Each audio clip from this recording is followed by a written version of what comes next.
Hello friends, मेरी शिक्षा Bihar exam portal channel पे आप सभी का स्वागत करता हूं। हम लोग पढ़ रहे हैं क्लास 10th एनसीईआरटी का चैप्टर नंबर 1 जो कि है रासायनिक अभिक्रिया एवं समीकरण। यहाँ पर पिछले लेक्चर में हम लोगों ने संयोजन अभिक्रिया को समझ लिया, ऊष्माक्षेपी रासायनिक अभिक्रिया को हम लोगों ने समझ लिया था। आज जो हम समझने जा रहे हैं वो है वियोजन अभिक्रिया के बारे में, डिकम्पोजिशन रिएक्शन के बारे में आज हम लोग जानेंगे। डिकम्पोजिशन रिएक्शन क्या होता है, तो आइए इसको हम लोग लिखते हैं।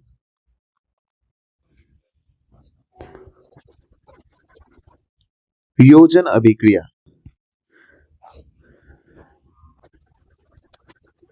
डिकम्पोजिशन रिएक्शन, डिकम्पोजिशन रिएक्शन के नाम से हम इसे जानते हैं। ठीक है, तो वियोजन अभिक्रिया क्या है, इसकी परिभाषा को हम लोग जानते हैं। पहले क्या लिखेंगे इसके परिभाषा को, आइए लिखते हैं।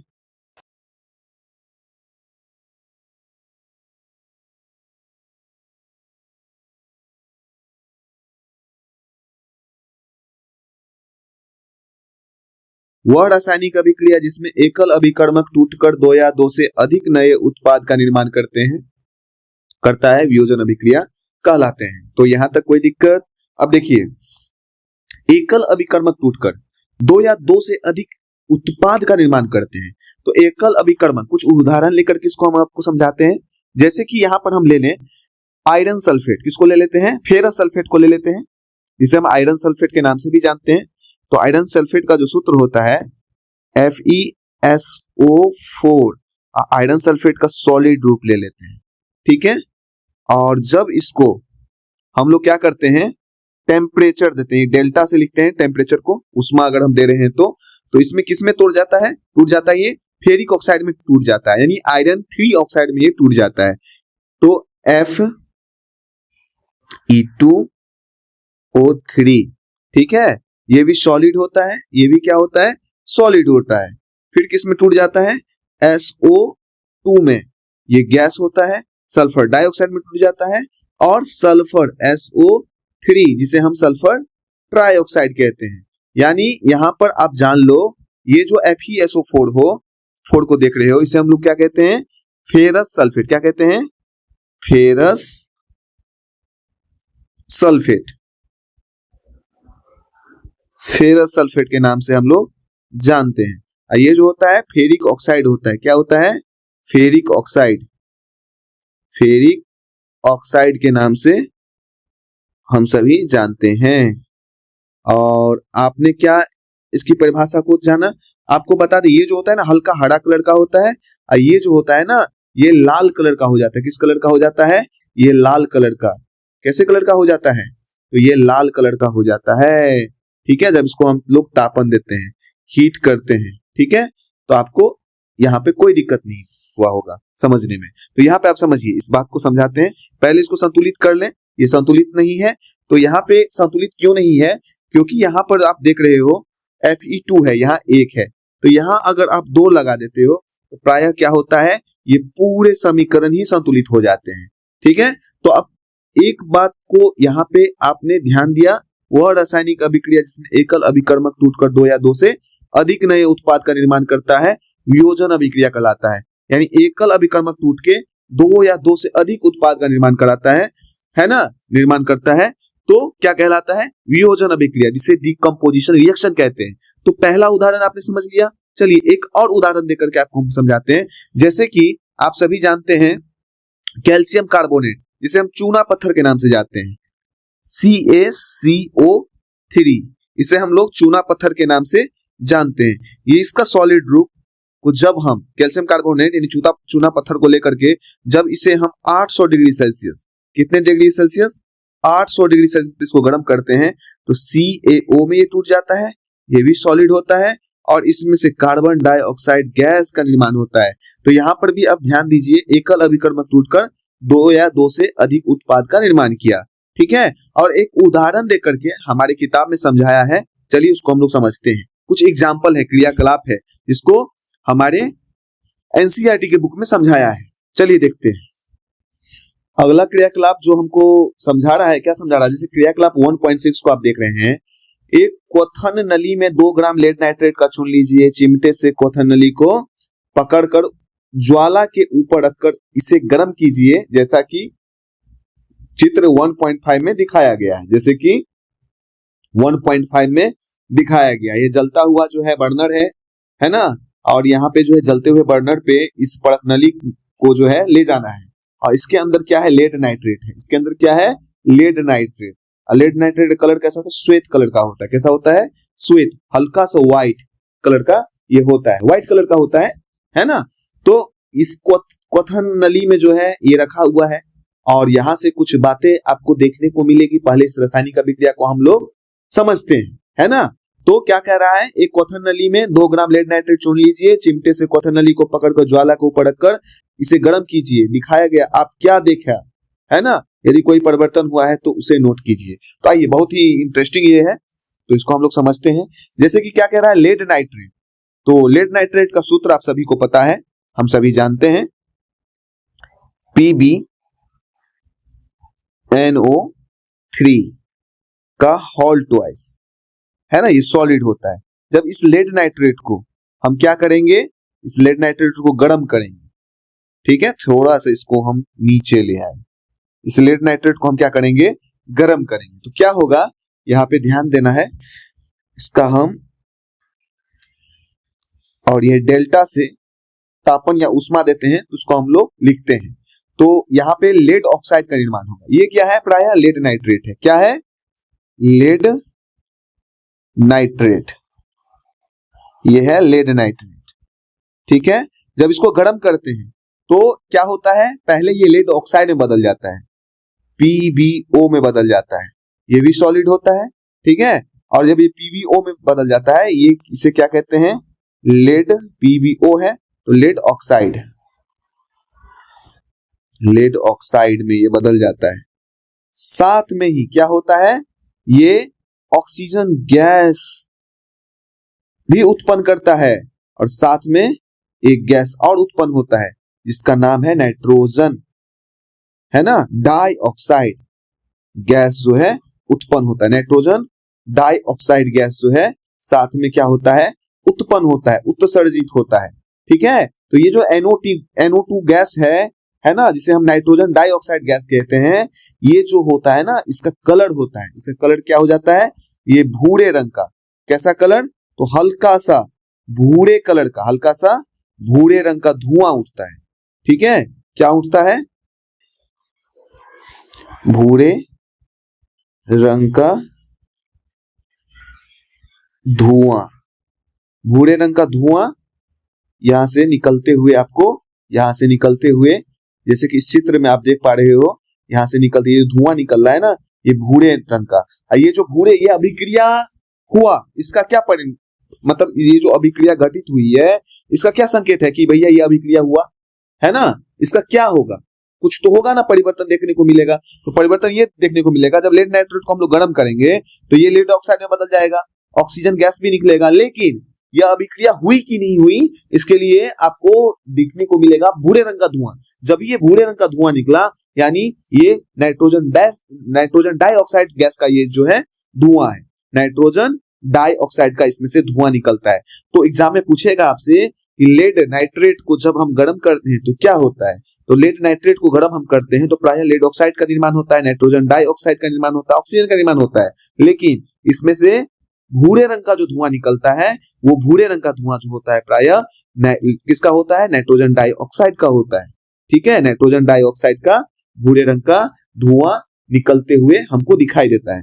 प्रायः इस समीकरण को संतुलित करना जरूरी है, क्योंकि आप देख पा रहे हैं ये समीकरण संतुलित नहीं है। यहाँ पे देखो लेड है, ठीक है, Pb। तो यहाँ पे आप देख पा रहे हो ऑक्सीजन की अगर हम बात करें तो 2 2 4 1 5 है, लेकिन यहाँ पे 6 है, ठीक है। कितने हैं, 6 हैं। तो 2 2 4, यहाँ अगर 2 लगा देते हैं तो प्रायः ऑक्सीजन 6 हो जाएंगे, ठीक है। तो यहाँ भी जो है आपको 3 दूनी 6 है, ठीक है। तो लेकिन यहाँ पे लेड जो है, Pb जो है, ये 1 हो गया, तो यहाँ भी 2 लगाइए, यहाँ भी कितना लगाइए, 2। तो अब यहाँ पे आप देख पा रहे हो कि यहाँ पे क्या हो गया, 3 दूनी 6, इधर जो है नाइट्रोजन कितना है, यहाँ पर नाइट्रोजन हो गया आपको 2 दूनी 4 नाइट्रोजन हो गया, तो यहाँ पे 4 लगा दो, ठीक है। तो यहाँ पे कितना हो गया, 3 दूनी 6 दूनी 12 ऑक्सीजन हो गया, तो 4 दूनी 8 2 10 2 12 ऑक्सीजन हो गया। ये समीकरण क्या हो गया, प्रायः संतुलित हो गया। समीकरण क्या हो गया, संतुलित हो गया। तो लेड नाइट्रेट को जब हम गर्म करते हैं तो उसमें से भूरे रंग का जो धुआं उठते दिखाई देगा वो प्रायः नाइट्रोजन डाइऑक्साइड का दिखाई देगा और लेड ऑक्साइड का निर्माण होगा, साथ में ऑक्सीजन गैस भी निर्मित होंगे। तो ये प्रायः अभिक्रिया किस चीज के उदाहरण है? तो ये प्रायः अभिक्रिया वियोजन अभिक्रिया के उदाहरण है। किसके अभिक्रिया के उदाहरण है? वियोजन, क्योंकि यहाँ पे एकल अभिकर्मक टूटकर दो या दो से अधिक उत्पाद का निर्माण करते हैं। तो यहाँ तक आपको समझने में प्रायः कोई दिक्कत नहीं हुआ होगा। चलिए आगे हम लोग समझते हैं। अब जो हम लोग देखने जा रहे हैं जल का विद्युत अपघटन। क्या देखने जा रहे हैं? आइए लिख दें, जल का विद्युत अपघटन।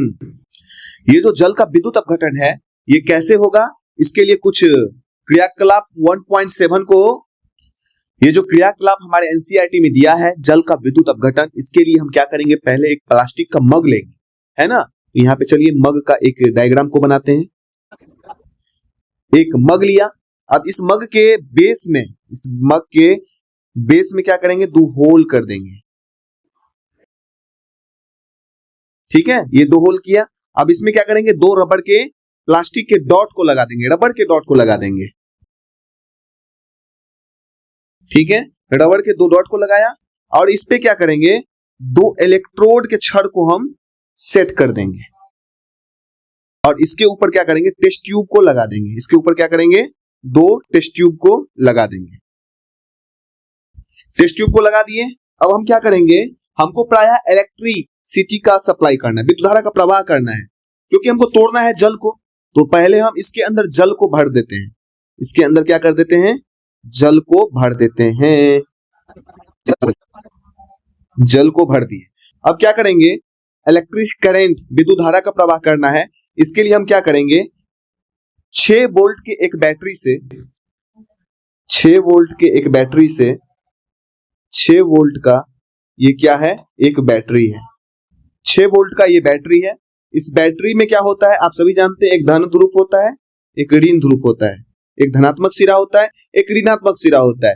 धनात्मक सिरा जिस इलेक्ट्रोड से जाकर के, धनात्मक सिरा जो है जिस इलेक्ट्रोड से जाकर के जुड़ेगा, धनात्मक सिरा जिस इलेक्ट्रोड से जाके जुड़ेगा उसे हम लोग कहते हैं, क्या कहते हैं? एनोड। पॉजिटिव सिरा जो होगा उसे हम क्या कहते हैं? एनोड।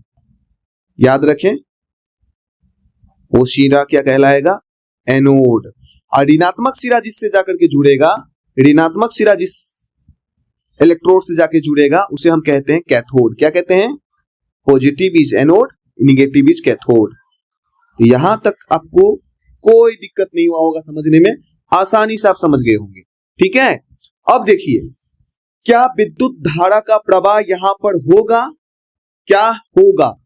हाँ या नहीं, इसका आंसर कीजिए। अगर मैंने धनात्मक सिरा ऋणात्मक सिरा को दोनों को सेल से जोड़ दिया, इलेक्ट्रिक करंट फ्लो प्रवाह होगा, विद्युत धारा प्रवाह होगा, तो आंसर क्या होगा? नहीं।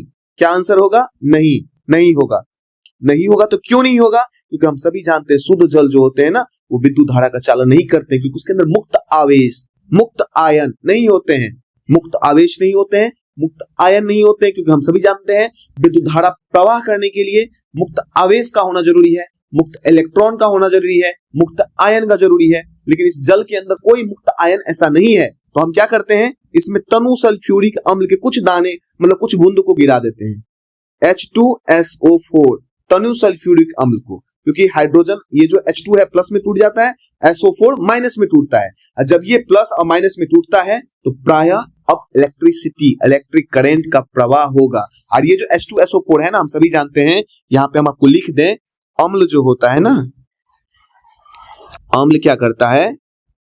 जल के में H+ आयन प्रदान करता है, प्रदान करता है, H+ आयन प्रदान करता है। हम सभी जानते हैं अम्ल क्या करता है? जल के अंदर H+ आयन प्रदान करता है। अब देखिए, यहां पर जब ही इलेक्ट्रिसिटी की प्रवाह होगी, विद्युत धारा का प्रवाह होगा, तो यहां पे क्या है? हम कर रहे हैं जल का अपघटन। ये क्या है? H2O है, H2O है। और ये जो H2O आप देख रहे हो ना, इस H2O से जब विद्युत धारा प्रवाह होगी, विद्युत धारा प्रवाह होगा, तो क्या होगा? ये जो जल है ये H+ H+, तो यहाँ पे 2H+ और O2- में टूटेगा, क्योंकि हम सभी जानते हैं कि जल के एक परमाणु के साथ हाइड्रोजन के दो परमाणु, ऑक्सीजन के एक परमाणु मिलकर के जल का एक परमाणु का निर्माण करते हैं। यानी जल के एक अणु का निर्माण जो होता है, हाइड्रोजन के दो परमाणु, ऑक्सीजन के एक परमाणु। जब ही विद्युत धारा प्रवाह होगी तो क्या होगा, जल का जो अपघटन होगा उसमें हाइड्रोजन के दो परमाणु मुक्त होंगे। हाइड्रोजन के कितने परमाणु मुक्त होंगे? दो, क्योंकि दो हाइड्रोजन मिलकर के एक ऑक्सीजन के साथ जुड़ के जल का एक अणु का निर्माण करता है, हम सभी जानते हैं। और इसमें कोई दिक्कत वाली कोई बात ही नहीं है। यहां पे समझिए, जैसे ऑक्सीजन है ना, ये जो है हाइड्रोजन, दो हाइड्रोजन के साथ मिलके जुड़ा होता है, क्योंकि इसके पास जो होता है ना मात्र 6 इलेक्ट्रॉन होते हैं, और इसके पास क्या होता है, हाइड्रोजन के पास 1 इलेक्ट्रॉन 1 प्रोटॉन होते हैं। इसके लास्ट ऑर्बिट में 2 इलेक्ट्रॉन हो जाए, इस हाइड्रोजन के तो क्या हो जाएगा, स्टेबल हो जाएगा। लेकिन ऑक्सीजन को 2 इलेक्ट्रॉन चाहिए, क्योंकि लास्ट ऑर्बिट में 6 इलेक्ट्रॉन होते हैं। लास्ट ऑर्बिट में कितने इलेक्ट्रॉन होते हैं? 6, हम सभी जानते हैं, क्योंकि ऑक्सीजन का एटॉमिक नंबर होता है 1, 8 होता है, और 1s2 2s2 2p कितना हो जाएगा, देखिए 2 तो 4 है, तो यहाँ पे क्या हो जाएगा 4। तो यहाँ पे देखिए लास्ट ऑर्बिट में कितना हुआ 6, इसको चाहिए कितना स्टेबल होने के लिए, इसको चाहिए 8 + 2, 8 होगा तभी ये स्टेबल होगा। इसको 2 इलेक्ट्रॉन कोई दे दे तभी ये शांत रहेगा, 2 इलेक्ट्रॉन कोई इसे दे दे तभी ये क्या होगा, शांत होगा। तो ये 2 इलेक्ट्रॉन कौन देता है, तो 2 इलेक्ट्रॉन हम सभी जानते हैं, इसको हाइड्रोजन। तो एक हाइड्रोजन के बस की बात नहीं है, क्योंकि हाइड्रोजन का होता है 1s1, इसको लास्ट ऑर्बिट में कितना चाहिए, +1, यानी 2 चाहिए, 1 इलेक्ट्रॉन कोई इसे दे दे। तो क्या करता है हाइड्रोजन, क्या करता है, 2 हाइड्रोजन मिलकर के एक ऑक्सीजन के साथ सहसाहजेदारी बंध का निर्माण करता है ना।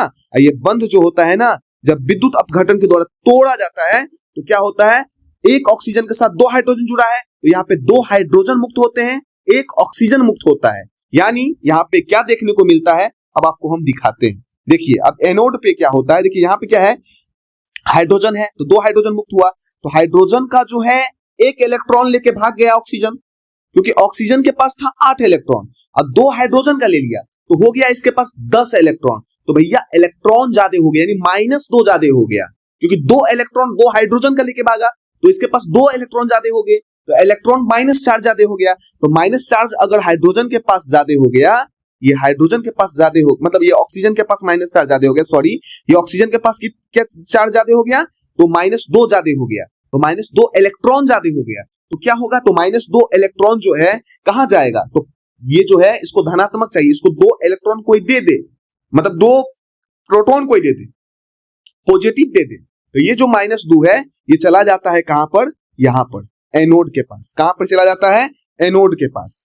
तो एनोड पे जो है ये 2 माइनस ये 2 इलेक्ट्रॉन इसे दे देता है, ये अपना वाला 2 इलेक्ट्रॉन दे देता है, इसको ये 2+ दे देता है। तो क्या हो जाता है, यहाँ पे देखिए, यहाँ पे क्या हो जाता है, एनोड पे क्या देखने को मिलता है, ऑक्सीजन जो है ना, ये अपना 2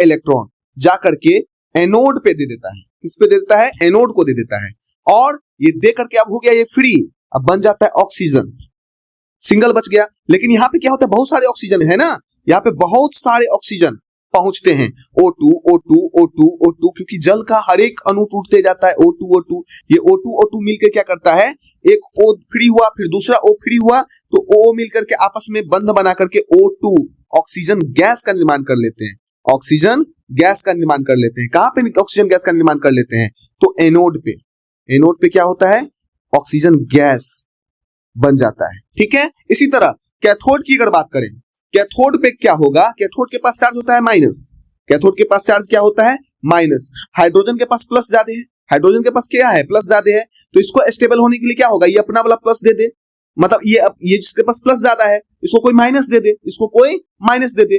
ये क्या करता है, कैथोड पे ये जाता है और हाइड्रोजन जो है अपना वाला इलेक्ट्रॉन दे देता है, और देने के बाद यहाँ पे बहुत सारे हाइड्रोजन H+ पहुंचते हैं, अपना एक H+ जो है ना, ये प्लस ये दे दिए, एक माइनस ले लिए, अब फ्री होके ये दोनों क्या हो जाते हैं, मतलब बहुत सारे हाइड्रोजन फ्री होते हैं, तो क्या हो जाते हैं, क्योंकि एक ऑक्सीजन पर 2 हाइड्रोजन मुक्त हुआ, तो क्या बना लेते हैं, दो मिलकर के H2 का निर्माण, H H मिलकर के क्या कर लेते हैं, सहस्राधारी बंध बना करके गैस का निर्माण कर लेते हैं, हाइड्रोजन गैस का निर्माण कर लेते हैं। तो आपको यहाँ पर एक बात समझ में आया होगा, क्या आया होगा कि भैया ये दोनों टेस्ट ट्यूब पर कौन सी गैस की मात्रा ज्यादा होगी, कौन सा गैस का निर्माण ज्यादा होगा।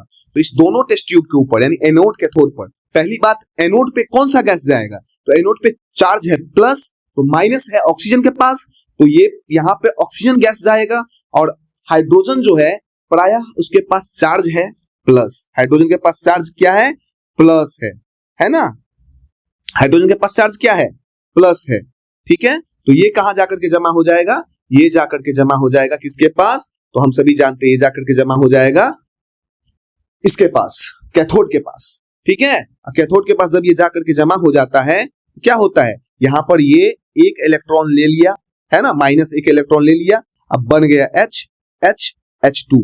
ठीक है, हाइड्रोजन गैस का ये निर्माण कर लेता है, हाइड्रोजन गैस का निर्माण यहां पर हो जाता है।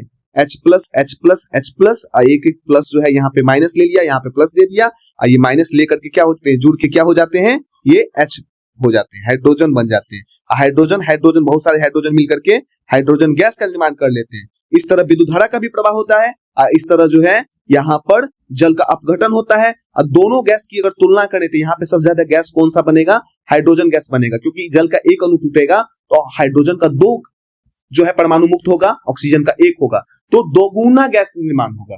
जल का जितना मॉलिक्यूल टूटेगा, अणु टूटेगा, उतना ज्यादा जो है हाइड्रोजन गैस बनेगी, ऑक्सीजन उतना कम बनेगा। मतलब एक अणु में दो हाइड्रोजन गैस मुक्त होता है, एक गैस जो है मुक्त होता है, मतलब जल का एक अणु टूटता है तो वहां पे दो हाइड्रोजन परमाणु मुक्त होते हैं, ऑक्सीजन के एक परमाणु मुक्त होते हैं, तो ऑक्सीजन के एक परमाणु तो हाइड्रोजन के दो परमाणु, तो ये सिंपल सी बात है, जितना जल का अणु टूटेगा उसका आधा ऑक्सीजन बनेगा, उसके दोगुना जो है हाइड्रोजन गैस बनेगा। ठीक है, इस हाइड्रोजन गैस को चेक करने के लिए जलती हुई कैंडल के सामने ले जाएंगे, तो पॉप साउंड के साथ ये जलेगा। तो यहां तक समझने में आपको कोई दिक्कत नहीं हुआ होगा। ठीक है, चलिए आगे हम लोग देखें। अब नेक्स्ट अभिक्रिया आपको हम समझाएं। देखिए यहाँ पे क्या है, जल का विद्युत अपघटन हमने समझ लिया, वियोजन, जल का वियोजन करवा के हमने देख लिया, अपघटन करवा के देख लिया। ठीक है, तो यहां पर हम नेक्स्ट अभिक्रिया आपको बता रहे हैं, सिल्वर क्लोराइड। यहां पे आप देखिए AgCl,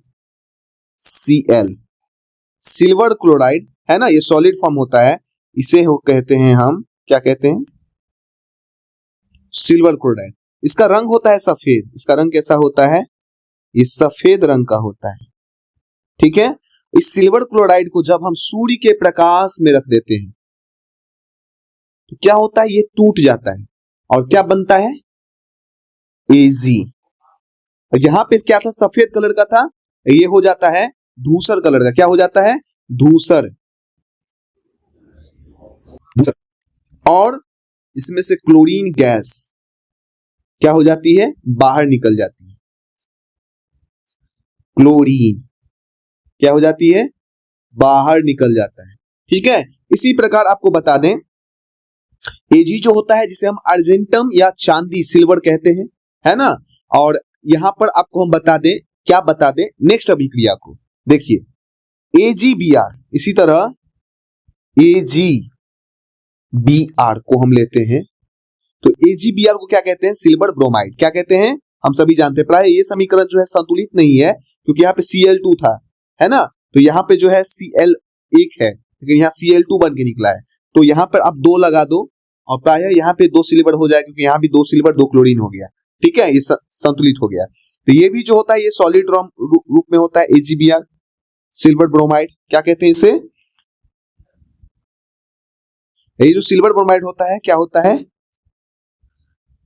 हल्का पीला कलर का होता है, हल्का पीला कलर का होता है। जब इसे सूर्य के प्रकाश में हम रखते हैं, क्या करते हैं, सूर्य के प्रकाश में इसको जाकर के हम रख देते हैं, तो यहाँ पे क्या देखने को मिलता है, आपको देखने को क्या मिलेगा, तो ध्यान दीजिए, ये जो है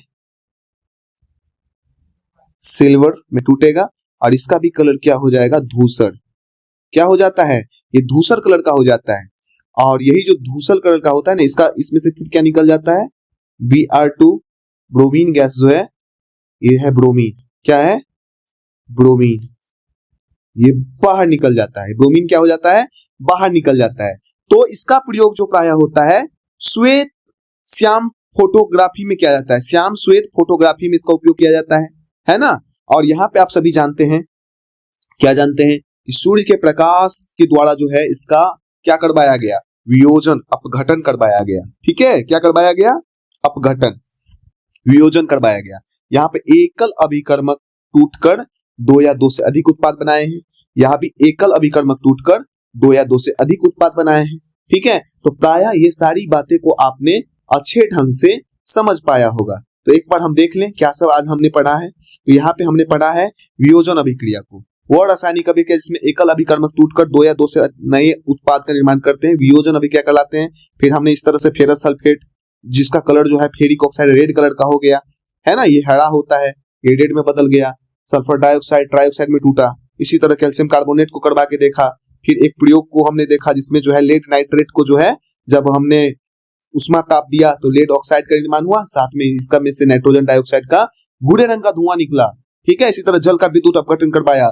जल का विद्युत अपघटन क्या करवाया हमने, जब 2 इलेक्ट्रोड को जो है जब हम पानी के अंदर रखते हैं उसके ऊपर टेस्ट ट्यूब लगा देते हैं, रबड़ के डॉट्स इसको जाम कर देते हैं, जब विद्युत धारा प्रवाह होता है तो जल का एक अणु और हाइड्रोजन जब टूटता है तो हाइड्रोजन के 2 परमाणु और ऑक्सीजन के 1 परमाणु रिलीज होते हैं। इस प्रकार ऑक्सीजन के पास जो है 2 इलेक्ट्रॉन होता है माइनस, है ना, हाइड्रोजन के पास प्लस चार्ज होता है, तो प्लस चार्ज वाला निगेटिव वाले कैथोड पे चला जाता है और माइनस चार्ज वाला जो है ये पॉजिटिव चार्ज यानी एनोड पे आके जमा हो जाता है। और देखते हैं कि इसमें दोगुनी गैस की मात्रा, मतलब ऑक्सीजन के तुलना में ऑक्सीजन गैस की तुलना में हाइड्रोजन गैस का निर्माण ज्यादा होता है। इस प्रकार ये जल का विद्युत अपघटन करा के हमने देखा।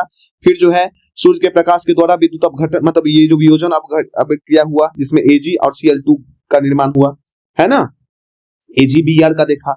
इस प्रकार हम उम्मीद करते हैं कि आपने वियोजन अभिक्रिया को अच्छे से समझ पाया।